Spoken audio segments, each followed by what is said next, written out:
Corey Ballantyne, Kenny Clark, Edrin Cooper, Elton Jenkins, Isaiah McDuffie, Luke Musgrave, Rasheed Walker did not practice. Bullard. Dobbs and Williams still in the protocol, or are they out? They are. No, they are in.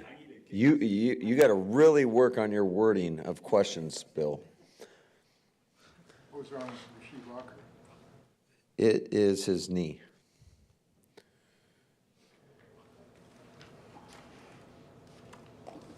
How did Jair look? He got through practice, and we'll see where he's at. What's the challenge with Leonard Williams? He's obviously been at it for quite a while now. Yeah, he's having a monster year. I mean, shoot, the Jets game, he overtook that game, and he's got that capability. So he's a guy that you better understand who you're going against and what he's capable of doing, and we're going to have to do a great job of playing with great fundamentals, pad level, and making sure we have a plan for him on every play. Matt, you got the interception from Keyshawn last Thursday, but you guys started such gangbusters with the takeaways. Are teams, is this to be expected that teams realize, oh my God, these guys take the ball away at an alarming rate? You're still third, but it's not quite as frequent as it had been. Yeah, I mean, every game's different. So I think it's just about when you get your opportunities, capitalizing on them. You know, I think for the most part, our defense has done a nice job. I think there's been some that we've kind of let go through our hands, and we just got to keep making sure that I think our coaches do a really good job of stressing it. I think our players take that and apply it to the practice field, and then when we get our ops in the game, we got to capitalize on them. Let's maybe just stick with the Valentine-Stokes rotation. I'm not sure if that's totally unorthodox, but I haven't seen a whole lot of it. You guys know how I feel about that. It's all about competition, playing the best guys, and I think you can never go wrong when it's a true battle, and so it'll stay that way, and we're going to continue to try to get the most out of everybody here. Both of the Seattle running backs are used pretty heavily in the passing game. What's the challenge for that for a defense when the running backs are that involved? Yeah, they do a great job. They use them a lot in the screen game, and I think both those backs are elite level backs. They're both starters in this league, no doubt about it. So we're going to have to do a great job in regards to not only the run game, obviously, but also in the pass game. How much confidence do you have in Chris Brooks? You seem to be using him quite a bit. A lot of confidence. Yeah, he's doing a great job. You talk about a guy that's got the right mindset, and he's come in here with that from day one. So I got to give Goody and his crew a lot of credit for kind of keeping an eye on him while he was in Miami, and really targeting him when the opportunity presented itself to go get him, and for him to come here, and his contributions have been felt not only on the offensive side of the ball, but on defense as well. But I just think he's got the right mindset. He plays the game the right way. He's super reliable in terms of doing his job. He's been a beast in pass protection. When we give him the ball, he's always fighting and clawing for those extra yards. And you see him as a lead back in some of our 21H, our two-back personnel. So I can't say enough great things about him. And I think when given opportunities in the pass game as well, he's shown up. Matt, there used to be kind of the NFL adage that you win all your home games, you split your road games, and you're 12-4, and you're in good shape. You guys have been pretty darn good on the road under you. When you look at some of the things you do, without giving away trade secrets, what do you think it is that you guys do well that allows you to have success? I guess that old NFL adage is foreign to me, because you're trying to win every game. I don't care where you're playing.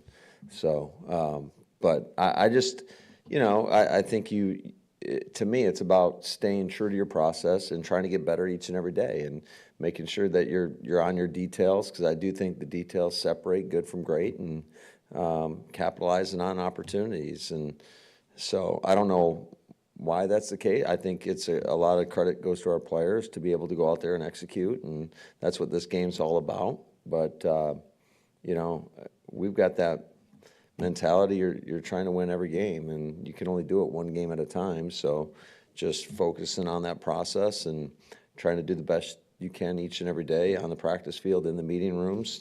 I think that gives you a chance to go out there and play your best ball on Sundays.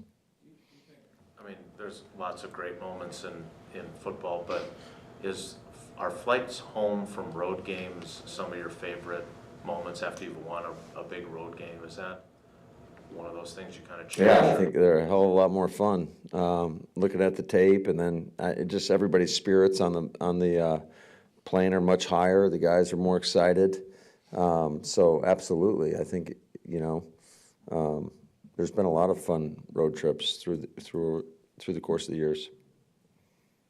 You were talking on Monday about Jaden Reed and maybe designing a few plays for him. Are there things that people are doing to take him away from you? Are you seeing more of that, or is it? Not necessarily. I think it's just about when you get your opportunities, and we try to spread the wealth in terms of who we're designing plays for. It's not like we're just, hey, we feel like we've got a lot of guys that we can get the ball to, and a lot of it's just, it could be dictated by coverage and the looks we're getting.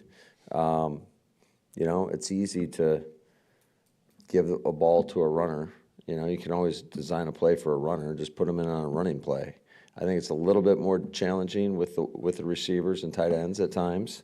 Now, we have incorporated him throughout the last 2 years in some of the run game stuff, and a lot of it sometimes is just, that guy is the ultimate competitor in terms of he's always going to go. But there are times where I feel like we need to kind of recharge the battery and let him get fully healthy, and then unleash him again. So it's kind of that give and take throughout the course of the season. But All I do, whenever we give him anything, I mean, he usually excels at it. So got a lot of confidence in his ability. And I feel like I asked you each of the last couple of weeks about Jordan looking more and more like himself. We were asking him about the throw that he made to Watson last Thursday, where he kind of basically threw during making a jump cut to get back. I'm wondering, how do you coach that, and what did you think when you saw it? That was great coaching, wasn't it? Yeah. Tom was PFF Coach of the Week for that one. Yeah, there's some things that happen. I mean, certainly a lot of your drills, you try to emulate game-like action. I don't know if we got a drill for that one. Having a guy running free up the middle, avoiding him, doing a 360 or whatever he did in the pocket to escape that. That was pretty special. But just I do think that in drill work you try to do things to move the quarterback, to get him off the spot, and then make him react to something where he has to regain his balance, become a passer again, and then make a throw down the field. And but that was an elite level play, and that's why you pay him the big bucks. So. And then that was a great catch by Christian Watson also. I mean, that ball got deflected and just great concentration. But, yeah. Some of that is health, isn't it? I mean, is he driving the ball better than he had been earlier when he was still? Yeah, I think a lot of it is just going back to practice. I think it's hard to be your best when you're in and out of practice or you're not feeling your best. Obviously, he was limited by lower body injuries, and I think that especially you're talking about a thrower, and I don't care what sport anybody that uses their legs to generate power, and you have an injury in that area, they're going to be affected by it. So I think he's done a great job of being really on the detail of his fundamentals and mechanics, and I think you're seeing a translation over to game day, and I think he's playing at a really high level right now. Is good? Have a good one. Take care.